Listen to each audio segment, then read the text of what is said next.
ആദ്യമായിട്ടല്ല മത്സ്യത്തൊഴിലാളികളെ കടലിൽ കാണാതാകുന്നതെന്ന് മുഖ്യമന്ത്രിയുടെ പരാമർശത്തിനെതിരെ വിമർശനവുമായി പ്രതിപക്ഷ നേതാവ് പിണറായി വിജയൻ.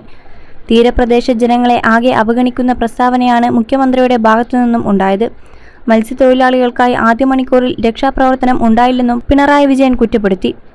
മഴക്കെടുതിയിൽ കുടുംബനാഥനെ നഷ്ടപ്പെട്ട കുടുംബത്തിലെ ഒരാൾക്ക് സർക്കാർ ജോലി നൽകണമെന്ന് പ്രതിപക്ഷ നേതാവ് പിണറായി വിജയൻ. രക്ഷാപ്രവർത്തനത്തിനിടെ മരിച്ച ആർ രാജേഷിന്റെ ഭാര്യയ്ക്ക് ജോലി നൽകണമെന്നും പ്രതിപക്ഷ നേതാവ് ആവശ്യപ്പെട്ടു.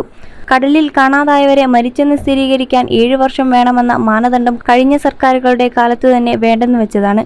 മുഖ്യമന്ത്രി വസ്തുതകൾ പരിശോധിച്ചിട്ടില്ലെന്നും പിണറായി വിജയൻ കൂട്ടിച്ചേർത്തു. രക്ഷാപ്രവർത്തനത്തിൽ സഹായം തേടി സംസ്ഥാനത്തെ മന്ത്രി BJP അധ്യക്ഷനെ വിളിച്ചുവെന്ന ആരോപണത്തിനെതിരെ പ്രതിപക്ഷ നേതാവ്, അങ്ങനെ ഒരു രീതി ഈ നാടിനില്ല. സംസ്ഥാന ഗവൺമെന്റിനെ നേരിട്ട് കേന്ദ്ര ഏജൻസിയെ ബന്ധപ്പെടാം. നേവിയും ആർമിയും അടക്കം സഹായിക്കാൻ എത്തുമെന്നും പിണറായി വിജയൻ പറഞ്ഞു. നമ്മൾ നേരത്തെയും ഒരുപാട് ദുരന്തങ്ങളെയും നേരിട്ടിട്ടുണ്ട്. അപ്പോഴൊന്നും ഒരു രാഷ്ട്രീയ പാർട്ടിയുടെ സഹായം ആവശ്യപ്പെട്ടിട്ടില്ല. കേന്ദ്ര ഏജൻസിയുടെ സഹായമാണ് നേടിയിട്ടുള്ളതെന്ന് പിണറായി വിജയൻ പറഞ്ഞു. കാലാവസ്ഥാ മുന്നറിയിപ്പ് അനുസരിച്ച് മുൻകൂട്ടി മുൻകരുതലെടുക്കാൻ സർക്കാരിന് കഴിഞ്ഞില്ലെന്ന് പിണറായി വിജയൻ കുറ്റപ്പെടുത്തി.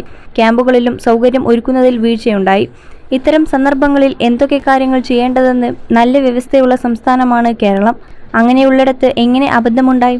അത് പരിശോധിക്കണമെന്ന് അദ്ദേഹം ആവശ്യപ്പെട്ടു. 21 ലക്ഷത്തോളം സന്തുഷ്ടരായ ഉപഭോക്താക്കളും 2 ലക്ഷത്തോളം തിമിര ശസ്ത്രക്രിയകളും പൂർത്തിയാക്കിയ മലബാറിലെ ഏക കണ്ണാശുപത്രി ആൻസലാമ eye hospital, hospital road, Perinthalmanna. സാങ്കേതികമായ കാര്യങ്ങളല്ല നോക്കേണ്ടത്. നഷ്ടപരിഹാരം നൽകേണ്ടിടത്ത് നഷ്ടപരിഹാരം നൽകണമെന്നും പിണറായി വിജയൻ പറഞ്ഞു.